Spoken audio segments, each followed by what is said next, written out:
Hello friends, आज हम बात करेंगे उत्तराखंड जो एलटी जनरल का पेपर होने वाला है उसके पाठ्यक्रम के बारे में यहाँ पर बात करने जा रहे हैं।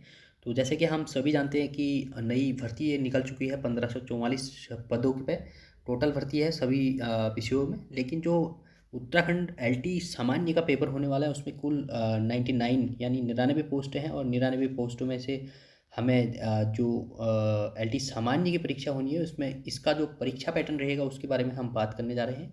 तो जैसे कि हम जानते हैं कि जो सामान्य अध्ययन की परीक्षा होती है उसमें 4 सब्जेक्ट रहते हैं हमारे। सबसे पहले यहाँ पे हिस्ट्री हो गया, इसके अलावा हमारे पॉलिटिकल साइंस हो गई, इसके अलावा हमारे इकोनॉमिक्स हो गया, इसके अलावा ज्योग्राफी हो गई। तो ये 4 सब्जेक्ट को मिला के यहाँ पर 50 नंबर का प्रश्न यहाँ पर पूछा जाएगा। तो इन 50 नंबर के प्रश्नों का ही सिलेबस को हम यहाँ पर देखने जा रहे हैं। तो सबसे पहले यहाँ पे जो 50 नंबर में से नंबर एक आता है वो ज्योग्राफी का यहाँ पे सिलेबस दिया गया है। और ज्योग्राफी के सिलेबस को देखेंगे, टोटल ये परीक्षा जो होने वाली है ये हमारी 100 नंबर की परीक्षा होने वाली है और 100 नंबरों में से भी 50 नंबर का हमारा सब्जेक्ट का रहेगा।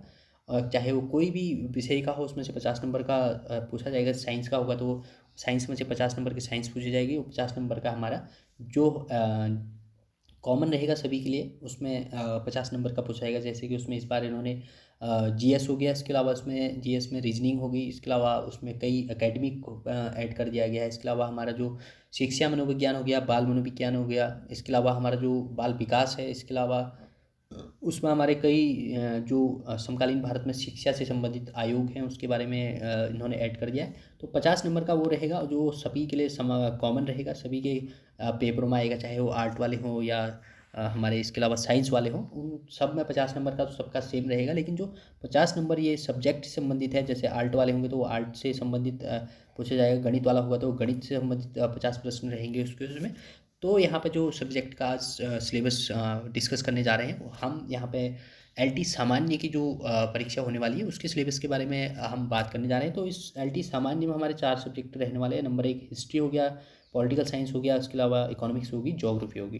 तो इस 4 सब्जेक्टों का हम यहाँ पे सिलेबस को देखने जा रहे हैं। तो सबसे पहले यहाँ पे देख सकते हैं आप एलटी जो सामान्य के पहला एलटी सामान्य में दिया है इन्होंने दिया है ज्योग्राफी। तो ये इंग्लिश और हिंदी दोनों में दिया गया है। सबसे पहले इन्होंने, अब अगर हम यहाँ पर जो बात कर रहे हैं विश्व भूगोल के बारे में बात करें और यहाँ पर हम देखेंगे हिंदी में इसको, नंबर 1 यहाँ पर आता है विश्व भूगोल। अब विश्व भूगोल में इन्होंने क्या कई सारे टॉपिक दिए हैं, कई सारे टॉपिक है उनके यहाँ पे पृथ्वी और सौरमंडल हो गया, इसके अलावा प्रमुख स्थलाकृतियाँ हो गया, अपक्षय हो गया, पर्तन हो गया, चट्टानें हो गई, पर्वत हो गया, निर्माण प्रक्रिया हो गई इनकी, ज्वालामुखी एवं भूकंप हो गया, वायुमंडल की संरचना हो गई, वायुमंडलीय दाब हो गया, चक्रवात एवं वर्षण हो गया, हवाएं होगी, जलवायु वर्गीकरण हो गया, इसके अलावा संसाधन प्रदेश हो गया, जलवायु परिवर्तन हो गया एवं इसके अलावा वैश्विक तापन हो गया, समुद्री जलधाराएं होगी, ज्वार भाटा हो गया, तापमान हो गया, लवणता होगी, मिट्टियाँ हो गया, प्राकृतिक जो वनस्पति हैं इसके बारे में हो गया, इसके अलावा जैव विविधता होगी, जैव विविधता हो गया, हॉटस्पॉट जो क्षेत्र होते हैं उसके बारे में, कृषि एवं कृषि प्रदेश हो गया, उद्योग एवं औद्योगिक प्रदेश हो गया, खनिज एवं ऊर्जा हो गया, ऊर्जा संसाधन, जनसंख्या, प्रजातियाँ, जनजातियाँ, प्रवास, परिवहन और अंतर्राष्ट्रीय व्यापार हो गया, सुदूर संवेदन, भौगोलिक सूचना प्रणाली होगी, इसके अलावा वैश्विक स्थिति निर्धारण प्रणाली होगी, विशेषात्मक वैश्विक स्थिति निर्धारण प्रणाली होगी। और इससे संबंधित हमारा इसमें क्या रहेगा, समसामयिकी सामान्य ज्ञान भी रहेगा, जैसे कि करंट अफेयर इसको हम बोल सकते हैं। इससे संबंधित प्रश्न में रहेंगे जो हमारी वर्ल्ड ज्योग्राफी है। और इसके अलावा जो वैज्ञानिक प्रगति हमारी देखने को मिलेगी वर्ल्ड ज्योग्राफी से संबंधित, उसको भी यहाँ पर प्रश्न में इन्होंने ऐड किया हुआ है। और नंबर 2 जो हमारी यूनिट है ये आ गया हमारी इंडियन ज्योग्राफी। अब भारतीय भूगोल में भी कई सारे टॉपिक हैं। भारतीय भूगोल में नंबर 1 भौगोलिक परिचय हो गया, भौतिक विभाजन हो गया, अपवाह तंत्र हो गया, जलवायु हो गया, जलवायु प्रदेश हो गया, भारतीय मानसून प्रणाली होगी, मृदा एवं प्राकृतिक वनस्पति होगी, जैव संरक्षित क्षेत्र हो गया, राष्ट्रीय उद्यान हो गया, इसके अलावा अभ्यारण्य हो गया, कृषि एवं कृषि जलवायु प्रदेश हो गया, सिंचाई प्राकृतिक संसाधन, उद्योग एवं औद्योगिक प्रदेश हो गया, जनसंख्या एवं प्रवास हो गया, ग्रामीण एवं नगरीय अधिवास हो गया, प्रजाति एवं जनजातियाँ हो गया, इसके अलावा परिवहन एवं व्यापार हो गया, प्रमुख बंदरगाह हो गए, इसके अलावा पर्यावरणीय संकट हो गया एवं नीतियाँ हो गई, प्रमुख आपदाएं होगी, जोखिम न्यूनीकरण हो गया, नियोजन प्रदेश हो गया, सुदूर संवेदन एवं उसका अनुप्रयोग, प्रमुख भारतीय उपग्रह एवं मौसम पूर्वानुमान हो गया। इसके अलावा इससे संबंधित जो समसामयिकी या सामान्य ज्ञान या वैज्ञानिक प्रगति हुई होगी उससे संबंधित हमारे क्या रहेंगे, ये भी प्रश्न इसमें देखने को मिलेंगे। अब समसामयिकी यानी करंट अफेयर से संबंधित ये प्रश्न भी इसमें हमने को देखने को मिलेंगे।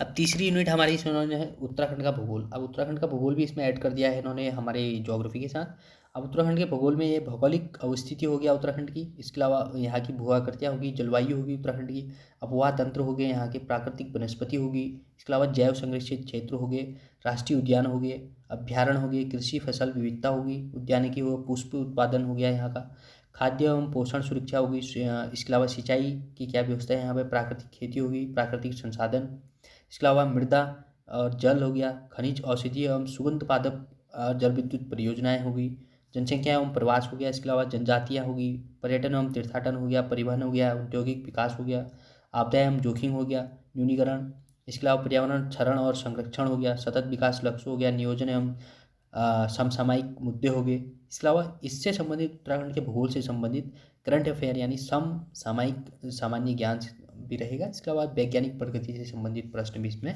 पूछे जाएंगे। तो ये हमारा उत्तराखंड का भूगोल हो गया। अब आते हैं हम अगले अर्थशास्त्र में। अब अगला जो हमारे सामान्य अध्ययन में अगला सब्जेक्ट है वो हमारा क्या है, अर्थशास्त्र। अर्थशास्त्र में इन्होंने नंबर 1 यूनिट दी है व्यष्टि अर्थशास्त्र। अब व्यष्टि अर्थशास्त्र हो गया इसका, व्यष्टि अर्थशास्त्र में कई सारे टॉपिक, इसमें अर्थ हो गया, इसका क्षेत्र हो गया, स्वरूप हो गया, अर्थशास्त्र के अध्ययन की विधियाँ होगी, आगमन और निगमन, इसके अलावा उपभोक्ता व्यवहार हो गया, सीमांत उपयोगिता, ह्रास नियम है, उदासीनता वक्र हो गया, इसके अलावा विश्लेषण इसका, उपभोक्ता संतुलन हो गया, उपभोक्ता बचत, मांग उपयोगिता होगी, विश्लेषण मांग होगी, लोच की मांग होगी, पूर्ति, इसलिए पूर्ति का नियम हो गया और पूर्ति की लोच होगी, उत्पादन हो गया, उत्पादन फलन हो गया, सम उत्पाद वक्र हो गया, सम लागत वक्र हो गया, उत्पत्ति के नियम, लागत, अब लागत के प्रकार, वक्र और संतुलन की शर्तें, बाजार हो गया, बाजार के प्रकार, विशेषताएं, पूर्ण प्रतियोगिता, इसके अलावा एकाधिकार, एकाधिकारात्मक अल्पाधिकार हो गया, वितरण हो गया, संसाधन कीमत निर्धारण हो गया, श्रम हो गया, लगान, ब्याज तथा लाभ, कल्याणकारी अर्थशास्त्र हो गया, अर्थ एवं परिभाषाएं पूछी जाएंगी कल्याणकारी अर्थशास्त्र की, अंतर्राष्ट्रीय व्यापार और हमारा मुक्त व्यापार क्या होता है, संरक्षण इसका, इसके अलावा व्यापार की शर्तें, भुगतान शेष। तो यूनिट फर्स्ट में हमारी इतनी सारी चीज़ें हमको पूछी जाएगी। और यूनिट 2 जो है इसमें समष्टि अर्थशास्त्र से संबंधित प्रश्न रहेंगे।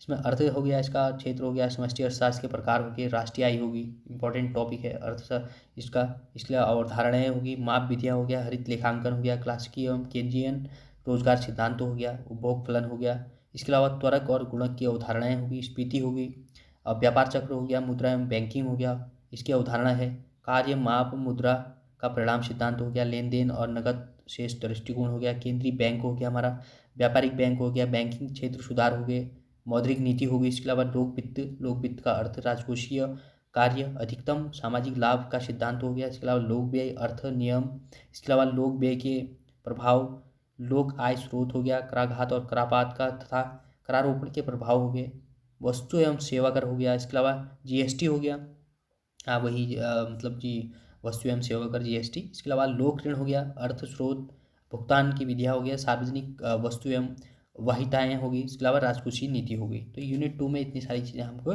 पूछी जाएंगी। और यूनिट 3 में इन्होंने भारतीय अर्थव्यवस्था को रखा है। भारतीय अर्थव्यवस्था में भी हमें कई सारी चीज़ें इन्होंने दी है। भारतीय अर्थव्यवस्था की विशेषताएँ हो गया, जनसंख्या हो गया, आर्थिक विकास हो गया, भारत की जनसांख्यिकी होगी, इसकी प्रवृत्ति क्या है, जनसंख्या विस्फोट हो गया, जीवन सारणी होगी, प्रवास हो गया, आर्थिक प्रगति होगी, भारत में आर्थिक प्रगति, प्रवृत्ति और संरचना होगी, कृषि उद्योग हो गया, भारतीय सेवा क्षेत्र हो गया, ग्रामीण विकास हो गया, शहरी विकास हो गया, गरीबी उन्मूलन कार्यक्रम हो गए, बेरोजगारी होगी, भारत का विदेशी व्यापार कैसा है वो पूछा जाएगा, प्रवृत्तियाँ होगी, इसकी संरचना होगी, वित्तीय समावेशन हो गया, प्रधानमंत्री जनधन योजना हो गया, केंद्रीय बैंक हो गया, डिजिटल बैंक, इसके अलावा संघीय बजट हो गया, और संघीय बजट भी जो नवीनतम अभी बजट निकलेगा उस बजट के बारे में पूछेंगे, इसके अलावा विश्लेषण इस बजट का, सतत विकास के लक्ष्य एवं सूचकांक। तो ये सारी चीज़ें हमारी भारतीय अर्थव्यवस्था के अंतर्गत पूछी जाएंगी अर्थशास्त्र में। और अगला टॉपिक इन्होंने भारत की अर्थव्यवस्था के साथ यहाँ पे उत्तराखंड की अर्थव्यवस्था को भी इसमें ऐड कर दिया गया है। मूलभूत विशेषताएं होगी उत्तराखंड की अर्थव्यवस्था की, प्राकृतिक संसाधन हो गए, खनिज जल और वन, जनसंख्या, फसल चक्र, जैविक खेती, परंपरागत फसलें, सहकारी कृषि, राज्य की अधोसंरचना होगी, औद्योगिकरण हो गया, विपणन हो गया, प्रवास हो गया, पर्यटन हो गया, क्षेत्रीय संतुलन हो गया, राज्य की कल्याणकारी योजनाएं होगी, औद्योगिकरण हो गया, आपदा प्रबंधन तंत्र हो गया, राज्य के बजट, नवीनतम का विश्लेषण यानी जो अभी बजट निकला है इसका विश्लेषण यानी उससे संबंधित प्रश्न बनेंगे, इसके अलावा राज्य के सूचकांक हो गया, संकेत हो गया, सतत विकास लक्ष्य हो गया। तो ये उत्तराखंड की अर्थव्यवस्था से संबंधित प्रश्न होंगे अर्थशास्त्र में। इसके अलावा अर्थशास्त्र में एक चौथी यूनिट उन्होंने नई ऐड कर दी है, इसमें सांख्यिकी भी पूछी जाएगी। इसका सांख्यिकी का अर्थ पूछेंगे, स्वरूप, समग्र, प्रकार, स्रोत, संकलन, केंद्रीय प्रवृत्ति की माप, माध्य माध्य इसके अलावा गुणोत्तर माध्य हो गया, हरात्मक माध्य हो गया, माध्यिका होगी, बहुलक हो गया, अपरी अपीकरण हो गया, इसके अलावा विस्तार हो गया। इसका चतुर्थक विचलन क्या होता है, माध्य विचलन क्या होता है, प्रमाप विचलन, प्रसारण, लारेंज वक्र, सहसंबंध हो गया, विक्षेप चित्र हो गया, काल पियर्सन विधि होगी, स्पीयरमैन की कोटि अंतर विधि होगी, प्रतीप गमन दो चर, इसके अलावा इसकी परिभाषा क्या है, न्यूनतम वर्ग विधि होगी, प्रतीप गमन गुणांक हो गया, इसके अलावा प्रतिगमन समीकरण हो गया, सूचकांक हो गया, समय हो गया, उत्क्रमणीयता परीक्षण हो गया, इसके अलावा तत्व उत्क्रमणीयता परीक्षण हो गया, उपभोक्ता मूल्य सूचकांक हो गया। तो यूनिट 4 में इतनी सारी चीज़ें दी गई है जो हमारे अर्थशास्त्र के अंतर्गत आने वाली है।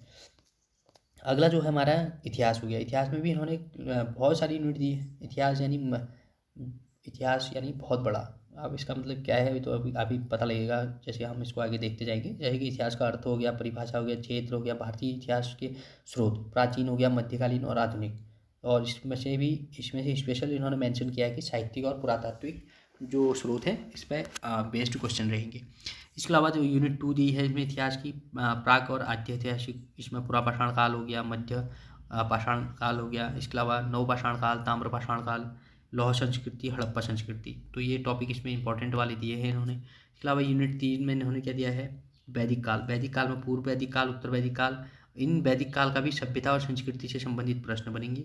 और यूनिट और जो 4 दी है इसमें वैदिक को उत्तर काल दिया गया है, 300 ईस्वी पूर्व तक का जो काल था इसमें धार्मिक संप्रदायों का उद्भव होता है। जैसे धार्मिक संप्रदाय में बौद्ध धर्म का उदय देखते हैं हम, इसके अलावा जैन धर्म का उदय देखते हैं। जैन धर्म के अलावा इसमें प्रादेशिक राज्यों का उदय होता है, जैसे मगध का उत्कर्ष होता है। तो इससे संबंधित प्रश्न रहेंगे। यूनिट 5 में इन्होंने दिया है संगमकालीन दक्षिण भारत। अब इसमें चोल हो गया, चेर हो गया, पांड्य हो गया। तो ये संगमकालीन जो है 3-4 जो वंश हैं इनके बारे में पूछा गया, चोल, चेर और पांड्य। और छठे नंबर पे जो यूनिट है उसमें मौर्य वंश के बारे में पूछेंगे। राजनीतिक, मौर्य लोगों का राजनीतिक स्थिति क्या थी, आर्थिक स्थिति, प्रशासन इनका, अशोक का धम्म या मौर्य का जो मौर्यकालीन कला थी उसके बारे में प्रश्न मिलेंगे। अब यूनिट जो हमारे साथ है इसमें रहेगा हमारा 200 ईस्वी पूर्व से 300 ईस्वी पूर्व के मध्य, जो भारत में शुंग वंश हो गया, कर्ण व सातवाहन चेर वंश हो गया, नगरीकरण इन लोगों का, आर्थिक स्थिति क्या थी, शक हो गया, पार्थियन हो गया, कुषाण हो गए, राजनीतिक कला एवं स्थापत्य हो गया। अब यूनिट 8 में इन्होंने दिया है गुप्त काल, राजनीतिक इनका, प्रशासनिक आर्थिक स्थिति कैसी थी, कला स्थापत्य पूछा जाएगा। अब यूनिट 9 में इन्होंने दिया है गुप्तोत्तर काल, जैसे हर्षवर्धन हो गया, पाल, प्रतिहार, राष्ट्रकूट वंश, राजनीतिक स्थिति इनकी, सामंतवादी एवं राजपूतों का उद्भव, सामाजिक स्थिति इन लोगों की। और यूनिट 10 में इन्होंने दिया है दक्षिण भारत। दक्षिण भारत में क्या पूछेंगे, पल्लव हो गया, चालुक्य वंश हो गया। अब पल्लव और चालुक्य वंश की राजनीतिक स्थिति, सांस्कृतिक स्थिति। अब चोल वंश है दिया है, चोल वंश की राजनीतिक स्थिति, प्रशासन कैसा था इनका, सांस्कृतिक उपलब्धियाँ क्या थी इन लोगों की। अब यूनिट 11 दिया है इनमें तुर्कों का आक्रमण एवं दिल्ली सल्तनत। इसके अलावा इसमें क्या पूछेंगे, गजनवी और गौर वंश, गुलाम वंश, खिलजी, तुगलक, सैयद एवं लोधी वंश। अब इन वंशों का भी इन्होंने प्रशासन दिया है, स्पेशली प्रशासन के बारे में पूछेंगे, आर्थिक स्थिति पूछेंगे, इनकी कला और स्थापत्य के बारे में पूछेंगे। यूनिट 12 में दिया है इन्होंने दक्षिण भारत, विजयनगर, बहमनी साम्राज्य का राजनीतिक अध्ययन एवं कला स्थापत्य। और यूनिट 13 में दिया है भक्ति एवं सूफी आंदोलन का उद्भव और विकास पूछेंगे। यूनिट 14 दी है मुगल काल। अब मुगल काल में देखो बाबर आता है, हुमायूं आता है, अकबर आता है, जागीर, शाहजहाँ, औरंगजेब। अब इन लोगों की राजनीतिक एवं प्रशासनिक स्थिति कैसी थी, विकास और धार्मिक नीति, राजपूत नीति, मनसबदारी, जागीरदारी व्यवस्था, मुगल साम्राज्य का विघटन क्यों हुआ, कला एवं स्थापत्य, इससे संबंधित स्पेशल प्रश्न रहेंगे। इसके अलावा यूनिट 15 में जिन्होंने मराठों का उदय, शिवाजी, मराठा प्रशासन, भारत में यूरोपीय का आगमन, इसके अलावा ब्रिटिश साम्राज्य की स्थापना कैसे हुई, विभिन्न यूरोपीय कंपनियों का आगमन एवं आपसी संघर्ष, अंग्रेजों का बंगाल में क्या स्थिति थी, पंजाब हो गया, सिंध हो गया, मैसूर हो गया, मराठा हो गया, साम्राज्य पर प्रभुत्व स्थापना, जब अंग्रेजों ने इन सारे जो छोटे छोटे राज्य थे इन पर कैसे अपना स्थापित किया, इसके बारे में प्रश्न बनेंगे। इसके अलावा यूनिट 16 दी है। यूनिट 16 में प्रमुख जनरल थे, गवर्नर जनरल थे, इनकी भी नीतियों के बारे में, वारन हेस्टिंग हो गया, Cornwallis, Wellesley, William Bentinck, Dalhousie. और यूनिट 17 दी गई है औपनिवेशिक अर्थव्यवस्था। इसमें आप औपनिवेशिक अर्थव्यवस्था में व्यापारिक और कृषि हो गया, औद्योगिक नीति होगी, और इन नीतियों का भारत पर क्या प्रभाव पड़ा इसके बारे में प्रश्न बनेंगे। यूनिट 18 है, इसमें भारत प्रतिरोध। अब देखो जनजातीय और कृषक विद्रोह हुए इसके बारे में, और 1857 का विद्रोह तो इंपॉर्टेंट है, इसके बारे में प्रश्न बनेंगे। इसके अलावा यूनिट 19 में जो दिया गया है 19वीं शताब्दी में जो सामाजिक एवं धार्मिक सुधार आंदोलन हुए इसके बारे में प्रश्न बनेंगे। यूनिट 20 दी गई है यहाँ पर स्वतंत्रता आंदोलन। स्वतंत्रता आंदोलन, राष्ट्रवाद का उद्भव और भारतीय राष्ट्रीय कांग्रेस की स्थापना, उदारवाद काल, उग्रवाद काल, क्रांतिकारी आंदोलन। 21वीं यूनिट है गांधी युग। अब गांधी युग में जैसे महात्मा गांधी का उद्भव, असहयोग आंदोलन, इसके अलावा सविनय अवज्ञा, भारत छोड़ो आंदोलन, ये इंपॉर्टेंट रहेगा। इसके अलावा 22वीं यूनिट दी है स्वतंत्रता एवं विभाजन। देखो इसके अलावा शिमला सम्मेलन इसमें पढ़ना है, कैबिनेट मिशन हो गया, संविधान सभा होगी, माउंटबेटन हो गया, जो माउंटबेटन योजना थी। इसके अलावा एटली की घोषणा होगी, भारतीय गणतंत्र की स्थापना होगी, सांप्रदायिकता का उद्भव एवं विभाजन हो गया। अब यूनिट 23 है इतिहास की, इसमें वाइसराय पढ़ने हैं हमें, वाइसराय। अब देखो लिटन हो गया, रिपन हो गया, डफरिन हो गया, कर्जन हो गया, इरविन हो गया, लिलित को हो गया, बेबेल हो गया, माउंटबेटन हो गया। तो इतने ये वाइसराय पढ़ने हैं। इसके अलावा यूनिट 24 में इन्होंने दिया आधुनिक शिक्षा का उद्भव एवं विकास, पत्रकारिता का विकास। इसके अलावा यूनिट 25 दी है यहाँ पे संवैधानिक विकास। अब रेगुलेटिंग एक्ट भारत सरकार अधिनियम 1935, तो जो 1773 में हमको क्या रेगुलेटिंग एक्ट देखने को मिलता है, वहाँ से लेके 1935 तक का हमें टोटल ये पढ़ना है, जो संवैधानिक विकास हमको देखने को मिलता है। इसके अलावा यहाँ पे आधुनिक जो 26वीं यूनिट इन्होंने एक स्पेशल जोड़ी है इस बार, इसमें देखो आधुनिक विश्व इतिहास इन्होंने जोड़ा है। पुनर्जागरण हो गया, धर्म सुधार आंदोलन हो गया विश्व में, इसके कारण हो गए, प्रभाव हो गए, औद्योगिक एवं बौद्धिक क्रांति होगी, अमेरिका की क्रांति, फ्रांसीसी क्रांति, नेपोलियन युग, राष्ट्रवाद का उद्भव और जर्मनी तथा इटली का एकीकरण हो गया, जापान का उद्भव, बोल्शेविक क्रांति, चीन जापान संघर्ष हो गया, प्रथम विश्व युद्ध का कारण हो गया, परिणाम तानाशाही का उद्भव, जर्मनी जापान इटली, आर्थिक मंदी एवं विश्व राजनीति, द्वितीय विश्व युद्ध का कारण एवं परिणाम क्या हुए, संयुक्त राष्ट्र संघ की स्थापना कैसे हुई, क्यों हुई, कौन कौन सी उसकी संस्थाएँ हैं, ये सारे प्रश्न इसमें हमको देखने को मिलेंगे इतिहास में। तो बहुत सारी 26 यूनिट है इसमें दी गई है।